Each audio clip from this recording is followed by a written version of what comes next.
Hello everyone and welcome back to another video from Wake&Tech. In this video, I'm going to show you how to change your payment method on your Home Depot account. So let's get started right away.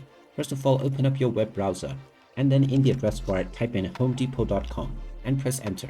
You will now be taken into the official Home Depot website. Now if you haven't logged into your account already, click on the login button at the top right corner and proceed forward with your credentials. After you have been logged in, if you wish to change your payment method, then click on the Me icon at the top right corner. Now from this page, click on Cards and Accounts, and now you will be taken into your payment methods page. You will see all of your credit cards as well as your PayPal account within the credit cards and PayPal section.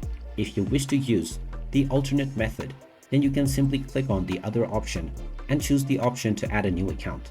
However, if you are using a credit card and wish to change the credit card that you are using, you will first need to delete the credit card that is already added to your account. You may also click on the Add Credit Card option first and add this new card before deleting the old one. Just enter your desired card nickname followed by the card number, the name that is displayed on the card, and then type in the expiration date followed by the security code or CVV number. You will also need to enter your billing address, your zip code, your city or state, as well as your phone number.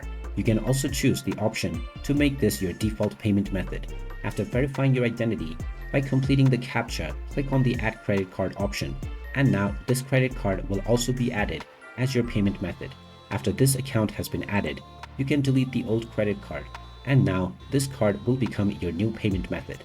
You can follow the same steps to change your PayPal account if you wish. And there you have it. That is how easy it is to change your payment method on Home Depot. If you find this video helpful, make sure you hit that like button and subscribe to our channel if you haven't done so already. Also ring that notification bell to never miss another update from us. Thank you for watching and I will see you again in the next video.